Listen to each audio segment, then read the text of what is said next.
ตัวผมเองนะครับเข้าสู่ธุรกิจเครือข่ายด้วยความฝันครับผมอยากให้ครอบครัวมีชีวิตที่ดีอยากให้ครอบครัวมีความสุขครับ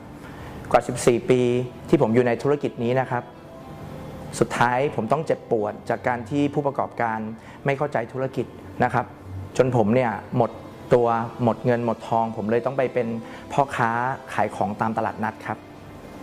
ถ้าวันนั้นผมไม่เจอธุรกิจ Success Mall วันนี้ตัวผมเองคงยังอยู่ข้างถนนเหมือนเดิมนะครับผมโชคดีมากๆครับที่ได้มีโอกาสได้เข้ามาที่บริษัท Success Mall นะครับตัวคุณหมอและอาจารย์นพกิจนะครับท่านมีแรงบันดาลใจในการอยากให้คนมีชีวิตที่ดีขึ้น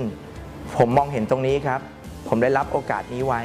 นะครับเคล็ดลับความสำเร็จของตัวผมเองนะครับที่ทำให้ถึงปัจจุบันเนี่ยตัวผมเองมีรายรับรวมกับบริษัท Success Mall 10 ล้านบาทและมีรายได้ต่อเดือนเกินกว่า1 ล้านบาทซึ่งไกลกว่าที่ผมฝันไว้เยอะเลยครับ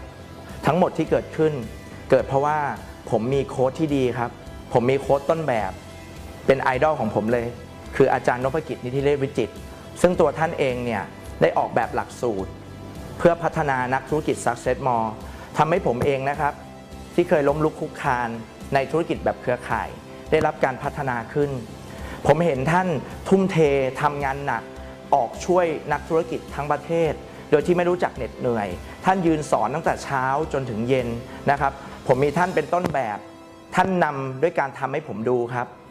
หลายคนบอกว่าทำไมผมรายได้เดือนละ1 ล้านบาทแล้วผมยังออกทำงานอย่างหนักและต่อเนื่องเพราะผมมองเห็นอาจารย์นพกิจครับที่ท่านทุ่มเทเพื่อนักธุรกิจจริงๆผมเลยเอาท่านเป็นไอดอลและออกทำงานช่วยทีมงานแบบไม่รู้จักเหน็ดเหนื่อยทำให้ทีมงานที่เข้ามาเขาได้รับความรักและความอบอุ่นจากการที่เราลงไปทำงานบุกลุยกับเขาภาคสนามกับเขานะครับวันนี้ครับทีมงานผมประสบความสำเร็จมากยิ่งขึ้นตัวผมเองก็มีความสุขผมเองนะครับนึกไว้ตลอดว่าทำธุรกิจเนี่ยอยากขายแค่เพียงเงินหรือความโลภเพื่อให้ใครบางคนเข้ามาในธุรกิจนี้เพราะถ้าใครเข้ามาในธุรกิจนี้ด้วยความโลภจะอยู่ไม่นานอาจารย์นพกิจและคุณหมอทำให้ผมได้รู้คำว่าความรักครับท่านให้ความรักกับนักธุรกิจทุกคนจนผมสัมผัสสิ่งนี้ได้ตัวผมเองครับจึงนำแนวทางนี้ไปใช้สร้างองค์กรทำให้ทุกคนที่เข้ามามีความสุขครับแล้วเขาจะอยู่กับเรานานนะครับธุรกิจแบบเครือข่ายมีเยอะครับมีบริษัทดีๆหลายบริษัทแต่ผมเชื่อครับว่าจะมีสักบริษัทหนึ่งที่ทำให้คุณมีความสุขขอให้คุณเปิดใจนะครับในการเข้ามา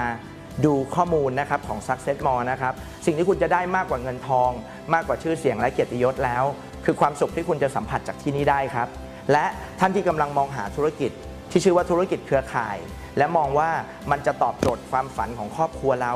ของตัวเราให้มีชีวิตที่ดีขึ้นได้ไหมผมเองยืนยันครับว่า Success Mall